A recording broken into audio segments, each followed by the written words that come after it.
ناظرین ایک دفعہ پھر خوش آمدید ہے آپ کو K21 کی خصوصی نشریات انوار رمضان میں، اور بس آخری مراحل ہیں، اور ہمارے ساتھ موجود ہیں علامہ کامران عابدی اور مولانا حسن رضا قادری صاحب۔ آخری مراحل ہیں سر، اس کے بعد روزہ افطاری ہے۔ گراں فروشی اور ملاوٹ میں ہم نے آج بات کی اور کر رہے ہیں، اور یہ تو ایسا ٹاپک ہے کہ کرتے رہیں تو اتنا کم ہے۔ یہ ہم پروگرام کر دیتے ہیں، یہ آگاہی ہم دے دیتے ہیں علامہ صاحب، لوگ سن بھی لیتے ہیں، لوگ اور بھی محافل میں جاتے ہیں، وہاں بھی ایسی باتیں سنتے ہیں، تاجر برادران جاتے ہیں، تو عمل ہمیں نظر نہیں آتا ہے تو آٹے میں نمک کے برابر۔ اس کی کیا وجوہات؟ اس کی وجہ بھی یہی ہے کہ ہم نے ہمارے شکم میں شاید کہ رزق حلال کے ساتھ ساتھ جی کچھ نہ کچھ کسی نہ کسی حد تک حرام شے بھی جا رہی ہے، اور احادیث میں ہے کہ اگر ایک لقمہ حرام انسان کے معدے میں جاتا ہے تو اس کے اثرات 40 روز تک رہتے ہیں۔ اچھا جی۔ اب اگر ہم نے ذرہ برابر بھی کبھی کوئی بےایمانی کی، یہ سوچتے ہوئے کہ شاید معمولی بےایمانی ہے، تو ہمیں یہ جان لینا چاہیے کہ وہ معمولی بےایمانی 40 دن تک اپنے اثرات رکھے گی، اور ان 40 دنوں میں پھر انسان بنتا نہیں ہے، مسلسل بگڑتا ہی چلا جاتا ہے۔ ٹھیک۔ اور جب وہ بگڑتا چلا جاتا ہے تو کتنی بھی نصیحتیں کر لی جائیں، اچھا کتنا بھی واز کر لیا جائے، ٹھیک ہے، وہ سن تو لیتا ہے، بات بھی لیتا ہے، لیکن عمل کی منزل پر نہیں آتا۔ ٹھیک ہے۔ اچھا حسن رضا صاحب، میری چیز ہے، میں اس کو 30 میں بیچوں، 40 میں بیچوں، دوسرا اس کو کسی بھی میں بیچے، میں تو مہنگائی نہیں کر رہا بھائی، لوگ میرے پاس آئیں، لینا ہے لو، نہیں لینا نہیں لو، اس کو کیسے جسٹیفائی کرتے ہیں سر؟ یہ بات صحیح ہے، میری چیز ہے، میری مرضی، میں کتنے بھی بیچوں۔ دیکھیں مرضی تو ٹھیک ہے، لیکن دوسروں کے حقوق کا بھی تو خیال کرنا آپ نے۔ دوسروں کے معاملات، یعنی دوسرے کو ہماری طرف سے کوئی ضرر تو نہیں پہنچے گا۔ ہمارے اس طرح سے حرکات کرنے سے اگلے کو ضرر پہنچ سکتا ہے۔ اگر اس کو ضرر پہنچے گا تو پھر ہمارا یہ کام کرنا ہی ناجائز ہو جائے گا۔ بے شک۔ تو ہمیں ٹھیک ہے کہ جو موجودہ جو ایک رائج پرائز رکھی جاتی ہیں، جی جو ایک سب کی متفقہ فیصلے سے ہوتی ہیں، جی اس کے تحت ہیں تو ٹھیک ہے، لیکن اگر اس سے ہٹ کر چلے گا تو اس کا مطلب ہے کہ وہ رول سے ہٹ رہا ہے۔ جی اگرچہ چیز کا مالک وہ خود ہے، ٹھیک ہے، لیکن اس کو اطراف کے رول بھی دیکھنے ہیں، اپنے معاشرے کو بھی دیکھنا ہے، معاملات کو بھی دیکھنا ہے، اور جس معاشرے میں رہتا ہے، جس ملک میں رہتا ہے، وہاں کے قوانین کی جو ہے پاسداری رکھنا اس کی ذمہ داری میں شامل ہے۔ اچھا علامہ صاحب، حسن رضا صاحب، آپ سے باتیں ہو رہی ہیں، چوتھا رمضان ہے، چیزیں ہیں، تو ایک بات بڑی ایک پوائنٹ پہ جا کے آ رہی ہے کہ یہ جو ہمارا شعور ہے، یہ جو ہمیں احساس کرنا ہے اور لوگوں کا احساس کرنا ہے، تو یہاں پہ میں ایک سوال اس کے لیے کرنا چاہوں گا، ہم حقوق اللہ کا زیادہ احساس کریں خاص طور پہ رمضان میں، یا حقوق العباد کا؟ کیونکہ یہ تو پروردگار کا ڈائریکٹ معاملہ ہے روزہ۔ اب حقوق اللہ کا میں یہاں زیادہ لحاظ کروں یا حقوق العباد کا لحاظ کروں؟ دیکھیے کسی چیز کو میں بڑھا چڑھا سکتا ہوں یا بیلنس لے کے ہی چلوں؟ دیکھیے حقوق العباد حقوق اللہ سے علیحدہ نہیں ہے، ٹھیک ہے، انہیں بیان علیحدہ کیا ہے، لیکن یہ علیحدہ نہیں۔ اگر روزہ دار کو حکم ہے کہ اپنی نگاہوں کو وہ حرام چیزوں سے بچائے تو اس میں حقوق العباد آتے ہیں۔ ٹھیک، زبان کو اگر حکم دیا گیا ہے حرام بات کہنے سے بچائے تو یہاں پر بھی حقوق العباد آتے ہیں۔ ہاتھ پیر سے عمل، یہاں حقوق العباد آتے ہیں۔ گویا حقوق العباد حقوق اللہ سے علیحدہ نہیں ہے، اور روزہ حقوق اللہ اور حقوق العباد دونوں کا مکمل حق ادا کرنے کا نام ہے، کسی میں بھی کمی نہیں کی جا سکتی۔ ٹھیک ہے حضرت صاحب، پلیز اگر آپ اس بات پہ اگر روشنی ڈالیں۔ بہت خوبصورت بات حضرت نے کی ہے کہ حقوق العباد حقوق اللہ سے الگ نہیں ہے، جیسے کہ حدیث پاک میں آتا ہے کہ الخلق عیال اللہ، کہ خلق جو ہے وہ اللہ کا کنبہ ہے، ٹھیک، یعنی اللہ ہی کے بندے ہیں نا، اس کا ہی کنبہ، اسی کا یہ وہ ہے، عیال ہیں، تو ان کے ساتھ بھلائی کرنا حقیقتاً اللہ ہی کے ساتھ کی بارگاہ میں نیکی پیش کرنا ہے۔ ٹھیک، تو روزہ ایک طرف حق اللہ کو بھی ادا کر رہا ہے اور ساتھ ہی ساتھ حقوق العباد کا بھی درس دے رہا ہے، تو یہ دونوں کا مجموعہ ہے یہ۔ ٹھیک، ٹھیک ہے۔ اچھا یہ آخری مراحل ہیں علامہ صاحب، گراں فروشی اور یہ ملاوٹ کیا صرف حکومتی رٹ سے ہی قائم ہو سکتی ہے، کم ہو سکتی ہے، ختم ہو سکتی ہے، یا ہم بھی کچھ کردار اس میں ادا کریں گے جو معاشرے کے لوگ ہیں؟ بے شک دونوں کی ذمہ داری ہے۔ جہاں حکومت کی ہے،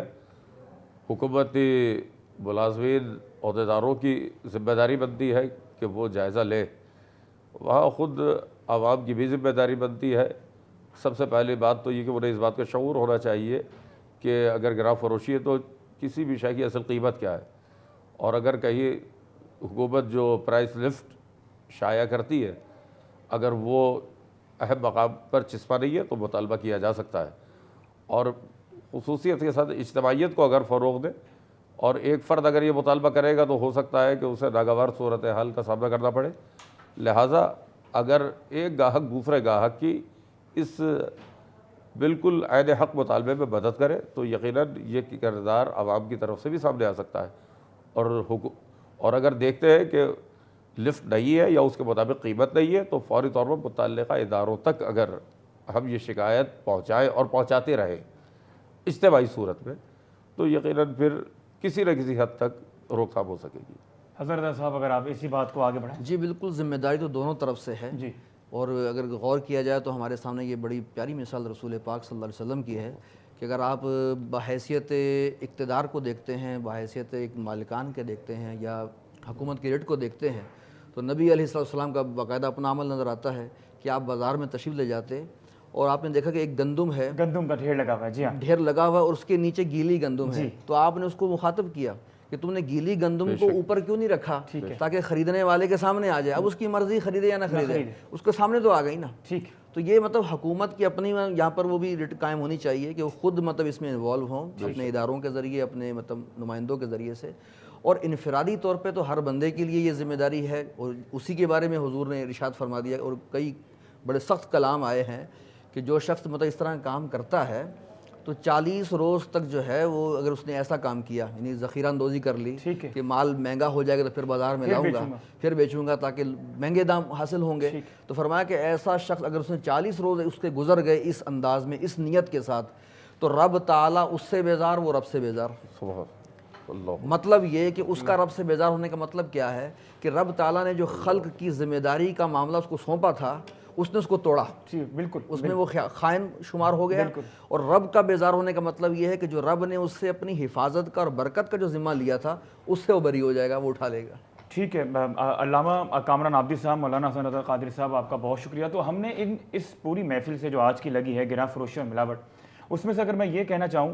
کہ گراں فروشی اور ملاوٹ اور یہ جو تجارت کا معاملات ہیں، اگر ہم اپنی کتاب قرآن مجید کو کھول کے دیکھ لیں، اس کو پڑھ لیں، دوسروں کا احساس کر لیں، دوسروں کا خیال کر لیں کہ یہ صرف ہماری ذمہ داری نہیں ہے، یہ صرف دکان جو میں لے کے بیٹھا ہوں یہ میرے لیے نہیں بیٹھا کہ میں ہی خود بیچوں گا اور میں ہی خود خریدوں گا، یہ دوسروں کے لیے ہے، دوسروں کو میں منافع دوں، دوسروں کو بھی میں فائدہ پہنچا سکوں تاکہ میرا کاروبار بھی چل سکے، دوسروں کو بھی کاروبار چل سکے، اسی طرح میں اس پہ قابو پا سکتا ہوں۔ یہی ہم اس کو لیں گے کہ ان شارٹ کے اندر کہ حضرت صاحب اور علامہ صاحب کہ اسی طرح ہم قابو پا سکتے ہیں۔ اگر آپ کچھ آخری پیغام دینا چاہیں۔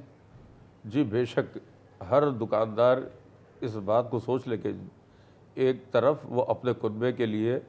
رزق حلال کمانے کے لیے آیا ہے، دوسری طرف وہ ایسا کام کرے کہ جس میں اللہ تعالیٰ کی خوشنودی بھی اسے حاصل ہو۔ ٹھیک ہے حضرت صاحب، اگر آپ آخری ایمان کی تکمیل ہی اسی کے اوپر رکھی گئی کہ رسول پاک صلی اللہ علیہ وسلم نے ارشاد فرمایا کہ تم میں سے وہ شخص ہرگز کامل مومن ہی نہیں ہو سکتا جو اپنے لیے پسند کرے اور اپنے بھائی کے لیے پسند نہ کرے۔ حسن صاحب آپ کا بہت شکریہ، علامہ کامران عابدی صاحب آپ کا بہت شکریہ۔ گراں فروشی اور ملاوٹ کے بارے میں آج ہم نے نشست جمائی تھی۔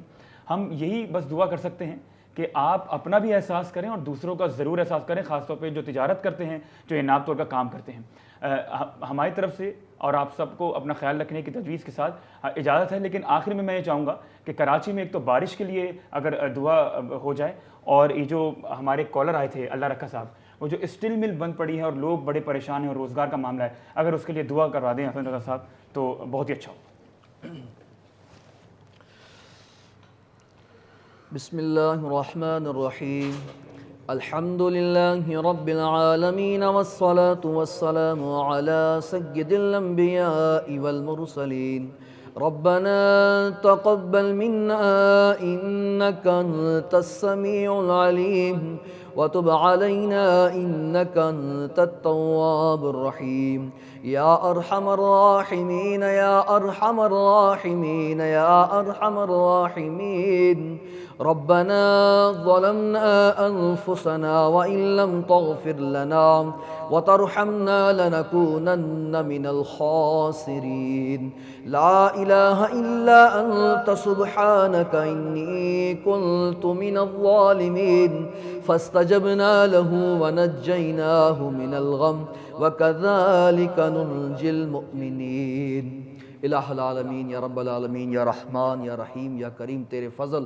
اور تیرے کرم کے کیا کہنے کہ آج تو نے جمعۃ المبارک کی بابرکت ساعتیں ہمیں عطا فرمائی کہ جس کے بارے میں حدیث پاک میں آیا کہ ہر روز 10 لاکھ گناہ گاروں کو جہنم سے تو آزاد فرماتا ہے، اور جب جمعے کا دن آتا ہے تو جمعے کی ہر گھڑی میں 10 لاکھ گناہ گاروں کو بخش دیتا ہے۔ مولا ہمیں نہیں پتا کہ تو نے کس کس کو بخشا ہے، بہرحال جس کو بخشا ہے ان بخشے ہوئوں کا صدقہ ہماری بھی مغفرت فرما دے، ہماری بھی بخشش فرما دے، رسول پاک کی ساری امت کی بخشش فرما دے، رسول پاک کی ساری امت پہ رحم فرما، رسول پاک کی ساری امت کے رنج و غم دور فرما۔ یا اللہ، یہ تیرے روزے دار بندے اور بندیاں تیری بارگاہ میں یہ وقت افطار کے قریب تجھ سے مانگ رہے ہیں، تیری بارگاہ میں دعا کر رہے ہیں۔ تیرے